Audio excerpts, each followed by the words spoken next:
शांति, ओम शांति, ओम शांति। 15 फरवरी 2023 प्रातः मुरली। ओम शांति। बाप दादा मधुबन। मीठे बच्चे, तुम्हारे लिए योग की भट्ठी मोस्ट वैल्यूबल है, क्योंकि इस भट्ठी से ही तुम्हारे विकर्म भस्म होते हैं। प्रश्न, किन बच्चों की बुद्धि में बीज और झाड़ की नॉलेज स्पष्ट बैठ सकती है? उत्तर, जो विचार सागर मंथन करते हैं। विचार सागर मंथन के लिए अमृत वेले का टाइम बहुत अच्छा है। अमृत वेले उठकर बुद्धि से एक बाबा को याद करो। तुम्हारा अजपाजाप चलता रहे। सूक्ष्म व स्थूल में शिव बाबा कहने की दरकार नहीं, बुद्धि से याद करना है। ओम शांति। रूहानी बाप बैठकर रूहों को समझाते हैं, अर्थात बच्चों को समझाते हैं। बाप कहते हैं, मुझे भी जिस्म है तब तो बात कर सकता हूँ। तुम भी ऐसे समझो, मैं आत्मा हूँ, इस जिस्म द्वारा सुन रहा हूँ। यह नॉलेज अच्छी रीति धारण करनी है, जैसे बाप के पास धारण की हुई है। आत्मा की बुद्धि में धारणा होती है, तुम्हारी बुद्धि में ऐसी धारणा होनी चाहिए जैसे बाप की बुद्धि में है। बीज और झाड़ की समझानी तो बहुत सहज है। मालिक को नॉलेज रहता है ना कि फलाना बीज बोने से इतना बड़ा झाड़ निकलेगा। बस बाबा भी ऐसे ही समझाते हैं, यह बुद्धि में धारण करना है। जैसे मेरी बुद्धि में है वैसे तुम्हारी बुद्धि में रहना चाहिए।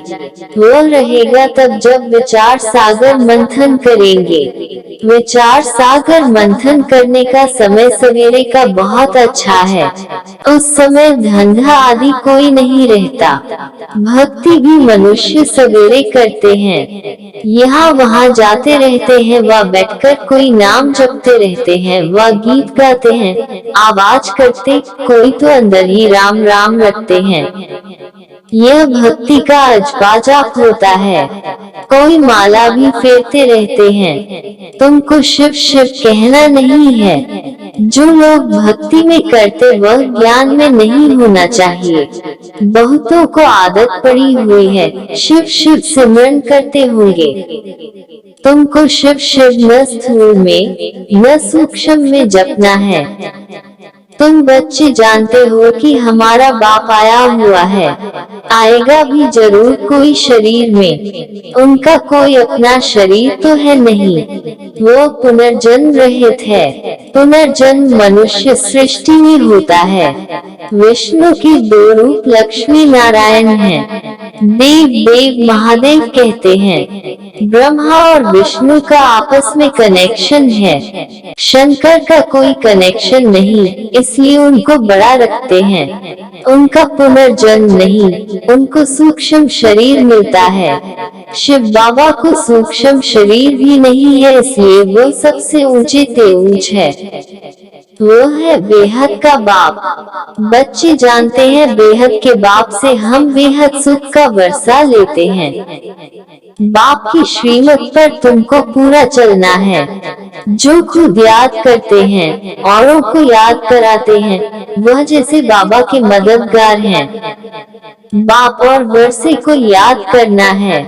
बच्चों को समझाते रहते हैं, तुम्हारे अब 84 जन्म पूरे हुए हैं, बाकी थोड़ा टाइम है। नाटक में एक्टर समझते हैं, अभी बाकी आधा घंटा है, फिर हम घर जाएंगे।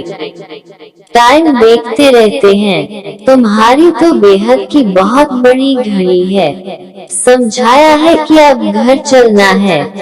बाप को याद करने से तुम्हारे विकर्म विनाश होंगे और कोई शास्त्रों में ऐसा सहज योग है नहीं। वो तो बहुत हठ योग करते हैं, बहुत मेहनत करते हैं, जो तुम माताएं कर न सको। तुमको हठ योगियों के मुआफिक आसन नहीं लगाना है। हाँ, सभा में ठीक होकर बैठना है। तुम्हारा राजयोग है टांग पर टांग चढ़ाकर बैठना। ऐसे राजयोग में बैठने से नशा चढ़ेगा। हठ योग में दोनों टांग चढ़ाते हैं। बाबा तुमको तकलीफ नहीं देते हैं, सिर्फ थोड़ा फर्क रखना चाहिए। कॉमन बैठने में और योग में बैठने में। तुम राजयोग सीख रहे हो, तो ऐसे बैठना चाहिए जो मनुष्य समझे यह राजयोग में बैठे हैं। यह हमारा राजाई का ढंग है। तुम बेहद के बाप द्वारा राजाओं का राजा बन रहे हो। ऐसे बाप को घड़ी घड़ी याद करना है। सतयुग में बाप को याद नहीं किया जाता है, अपने को किया जाता है।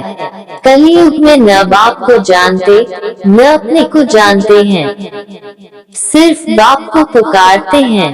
अभी तुम अच्छी रीति जान गए हो और कोई ऐसे नहीं समझते हैं कि बाप बंदी है। अति सूक्ष्म ही कहते हैं, फिर कहते हैं हजारों सूर्यों से भी तीखा है, तो बात मिलती नहीं है। जब कहते हैं नाम रूप से न्यारा है, फिर हजारों सूर्य से तीखा क्यों कहना चाहिए? पहले तुम भी ऐसे समझते थे। बाप कहते हैं ड्रामा में यह समझानी देरी से मिलनी थी।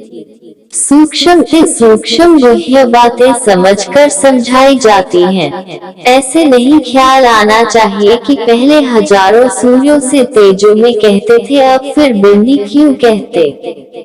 जब ICS पढ़ेंगे तब ICS की बातें करेंगे, पहले कैसे करेंगे? इसमें मूंझने की दरकार नहीं है।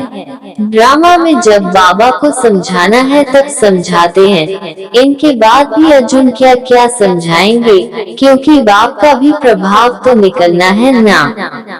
जैसे तुम्हारी आत्मा है वैसे वह भी आत्मा है, परमधाम में रहते हैं, उनको परम आत्मा कहते हैं। यहाँ जब आते हैं तो नॉलेज देते हैं।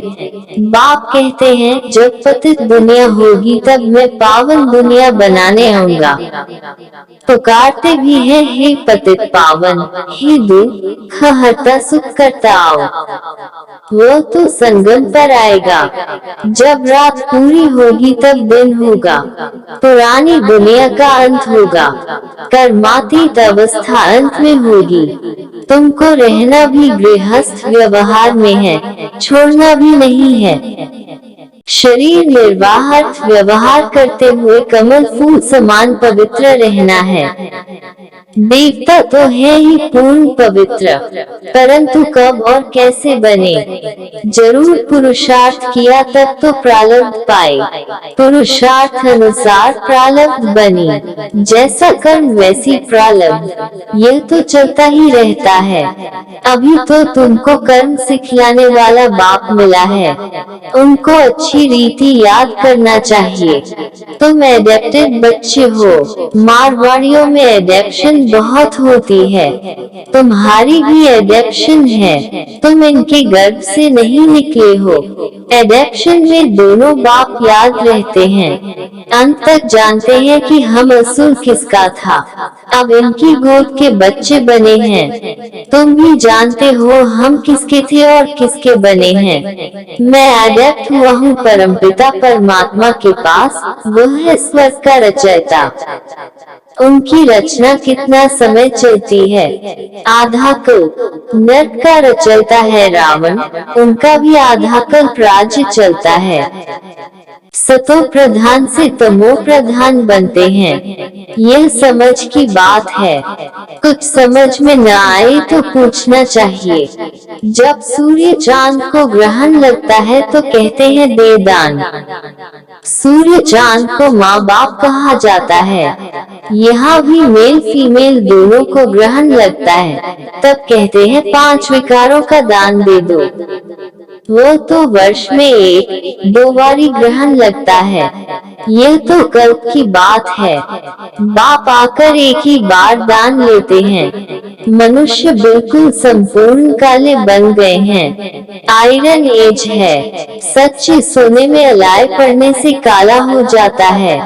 नया घर, पुराना घर, नए बच्चे और बूढ़े में फर्क तो है ना। छोटा बच्चा कितना मीठा प्रिय लगता है, सब उनको चूमते हैं, गोद में बिठाते हैं। पुराना जड़ जड़ीभूत हो जाता है तो कहते हैं, कहाँ शरीर छूटे तो अच्छा, ज्यादा दुख क्यों सहन करें। आत्मा एक शरीर छोड़ जाकर दूसरा लेती है। यहाँ हम बीमार को मरने नहीं देते हैं, फिर भी जितना सुने उतना अच्छा। शिव बाबा और वर्षे को याद करते रहें। बीमारी में जब ज्यादा पीड़ा होती है तो सब भूल जाता है, बाकी जिसका किसमें भाव होता है वह सामने आ जाता है। तुम्हारा तो अंजाम वायदा है, मेरा तो एक शिव बाबा दूसरा न कोई। फिर दूसरे किसको याद क्यों करते हो। बाप कहते हैं, मेरे बगैर किसकी स्मृति भी न आए। गाया हुआ है अंतकाल जो स्त्री सिमरे। सारा श्लोक कह देते, अर्थ कुछ भी नहीं समझते। है सारी संगम की बात जो भक्ति में गाते हैं। इस समय सिर्फ तुमको बाप और वर्षे को याद करना है। श्री नारायण तुम्हारी प्रारब्ध है तो अर्थ पूरा बुद्धि में होना चाहिए। बिगड़ तो बहुत याद करते रहते हैं। पिछाड़ी में जिसके साथ जास्ती प्रीत होती है वही याद आते हैं। बड़ा खबरदार रहना चाहिए। तुमको याद करना है एक बाप को। बाप कहते हैं, मन मना भव। तुम बच्चे कहते हो, बाबा हम कल आपसे मिलते हैं। यह ज्ञान आपसे मधुबन में आकर लेते हैं। यह है वशीकरण मंत्र। सद्गुरु है तो तुम्हें मंत्र भी ऐसा देता है जो तुम अमर बन जाओ। यह है माया पर जीत पाने का मंत्र। इस पर गाते हैं तुलसीदास चंदन घिसे। यह भी अब की बात है जो बाद में गाई जाती है। तुम बच्चों को राज तिलक मिल रहा है बाप और वर्षे को याद करने से। बाप और बादशाही को याद कर शरीर छोड़ेंगे तो राजाई तिलक मिल जाएगा। एक को तो नहीं मिलेगा। माला 108 की भी है, 16,108 की भी है। अब तो सिर्फ तुमको एक्यूरेट बाबा को याद करना है। बाबा के लिए कहते हैं, तुम्हारी गत मत तुम ही जानो। सो बरोबर है, सद्गति दाता वह है, वही जाने। आगे तो सिर्फ गाते थे अर्थ रहित, उसको कहा जाता है अनर्थ। प्राप्ति कुछ भी नहीं। मनुष्य दान पुण्य आदि करते करते उतरते ही आए हैं। प्राप्ति कुछ भी नहीं है। आसुरी मत पर सब अनर्थ हो गया है। यह भी नारायण की पूजा करते थे, अब फिर पुजारी से पूज्य बन रहे हैं प्रैक्टिकल में। अब तुम बच्चे जानते हो शिव बाबा हमको पढ़ाते हैं। यह तो पक्का याद रखना है, नहीं तो विकर्म विनाश नहीं होंगे। यह योग की भट्टी मोस्ट वैल्यूएबल है। मुक्ति भी मिलती है ना। कोई कहते हैं हमको मन की शांति चाहिए, परंतु पहले यह बताओ तुमको अशांत किसने किया। जरूर पहले शांति थी, अभी अशांत बने हो, तब तो शांति मानते हो। शांति तो सारी दुनिया में चाहिए। एक को शांति मिलने से कुछ हो न सके। एक को शांति मिलने से सारी दुनिया में थोड़े ही शांति हो सकेगी। अशांत किसने किया है, मूंझ पड़े हैं। समझाया जाता है शांत धाम, सुख धाम और यह है दुख धाम। सुख धाम में मनुष्य बहुत थोड़े थे, उस समय बाकी सब आत्माएं शांत धाम में थी। तुमको शांति वहाँ मिलेगी, यहाँ तो मिल न सके। यहाँ तो है ही दुख धाम। दुख में अशांति होती है, यह तो बहुत सहज है, किसको भी समझाना। सुख शांति का वर्षा देने वाला एक ही बाप है। सतयुग में सुख शांति दोनों ही हैं। यहाँ आत्मा चाहती है कि मेरा मन शांत हो, तो जाओ तुम अपने घर पर मधाम। परंतु पतित फिर जा भी न सके, इसलिए बाप समझाते हैं मुझे याद करो तो अंतमति सुगति हो जाएगी। बाप और वर्षे को याद करो। परंतु माया ऐसी है जो पवित्र बनने नहीं देती है। अबलाओं पर देखो कितने अत्याचार होते हैं, विष बिगड़ रह न सके। बाबा के पास अनेक प्रकार के समाचार आते हैं। सबसे बड़ी हिंसा काम महाशत्रु की है। बाप कहते हैं बच्चे विष छोड़ो, काला मुंह नहीं करो, तो कहते हैं कोशिश करेंगे। यह जहर है, आदि मध्य अंत दुख देने वाला है, परंतु तकदीर में नहीं है तो सुनते ही नहीं है। आत्माओं को बाप बैठ समझाते हैं, आज से विकार में नहीं जाना तो मुंह नीचे कर देते हैं। अरे काम महाशत्रु है, यह अच्छा थोड़े ही है, यह ही विशिष्ट वर्ग, सब पतित हैं। सतयुग में सभी संपूर्ण निर्विकारी हैं। अच्छा, माता पिता बाप दादा के कल्प अथवा 5000 वर्ष के बाद मिले हुए मीठे मीठे सिकीले बच्चों को याद प्यार और गुड मॉर्निंग। रूहानी बाप की रूहानी बच्चों को नमस्ते। धारणा के लिए मुख्य सार। 1. टाइम बहुत थोड़ा है, इसलिए बाप का पूरा पूरा मददगार बनकर रहना है। बाप और वर्षे को याद करना है और दूसरों को भी कराना है। 2. अंत समय में एक बाप की याद रहे, इसके लिए दिल की प्रीति बाप से रखनी है। बाप बगैर कोई की स्मृति न आए, इसके लिए खबरदार रहना है। वरदान। सोचना, कहना और करना है तीनों को समान बनाने वाले बाप समान संपन्न भाव।